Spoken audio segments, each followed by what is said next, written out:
আমি ডাক্তার মোহাম্মদ হাসানুজ্জামান, সহযোগী অধ্যাপক হিসেবে কর্মরত আছি আনোয়ার খান মডার্ন মেডিকেল কলেজ হাসপাতালে। তো কিডনি রোগের কিছু উপসর্গ সম্পর্কে আজকে আমি বলব। কিডনি আসলে আমাদের শরীরে চুপচাপ অনেক কাজ করে।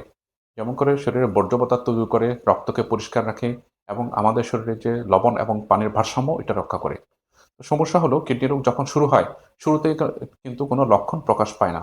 যার ফলে শরীরের কত বড় ক্ষতি হয়ে যাচ্ছে এটা বুঝতে আমাদের অনেক সময় লাগে। কিডনি রোগ যদি শুরু হয় কিছু সংকেত দেয়। যদি চোখের পাতা ফুলে যায়, মুখ ফুলে যায়, পায়ের গোড়ালি ফুলে যায়, তাহলে এর অর্থ হলো শরীর থেকে অতিরিক্ত পানি বের হচ্ছে না।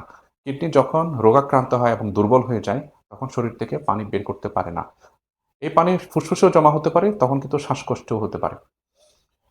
কিডনি রোগের আরেকটা লক্ষণ হলো প্রস্রাবের বিভিন্ন রকম তারতম্য। প্রস্রাব বেশি হওয়া বা কম হওয়া, প্রস্রাব ঘাড় হওয়া, প্রস্রাবের সাথে ফেনা বের হওয়া, এগুলো কিডনি রোগের লক্ষণ। এছাড়া কিডনি রোগে আমাদের অস্বাভাবিক ক্লান্তিবোধ লাগতে পারে। শরীরে যখন বর্জ্য পদার্থ জমা হয়, তখন এগুলো কোষকে দুর্বল করে দেয়। যার ফলে শরীর অনেক বেশি দুর্বল লাগে। যদি ঘুমিয়েও যদি এর দুর্প্রভাব না কাটে এবং অল্প পরিশ্রমে যদি কারো দুর্বল লাগে, সেটাও কিডনি রোগের একটা লক্ষণ হতে পারে। কিডনি রোগের সাথে রক্তচাপ খুব গভীরভাবে সম্পর্কযুক্ত। কিডনি দুর্বল হয়ে গেলে রক্তচাপ বেড়ে যায়। আবার যদি অনেকদিন কেউ রক্তচাপে ভুগেন, তারও কিডনি নষ্ট হওয়ার সম্ভাবনা থাকে। কিডনি রোগের আরেকটি লক্ষণ হলো রক্তশূন্যতা। কিডনি থেকে কিন্তু রক্ত তৈরি হয় এবং কিডনি যখন দুর্বল হয়ে যায়, তখন এই রক্ত তৈরি হতে পারে না।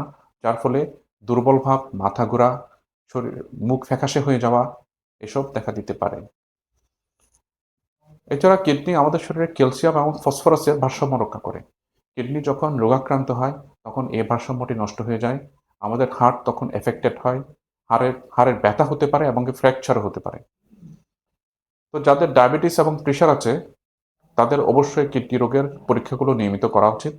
এছাড়া যাদের পরিবারে কিডনি রোগের ইতিহাস আছে, তাদেরকে অবশ্যই সতর্ক থাকতে হবে। বারবার পেইন কিলার খেলে এটা কিন্তু কিডনিকে খুব খারাপভাবে এফেক্ট করে এবং এজন্য এক্ষেত্রে আগেভাগেই কিডনি রোগের পরীক্ষাগুলো আমাদেরকে করতে হবে। ধন্যবাদ সবাইকে।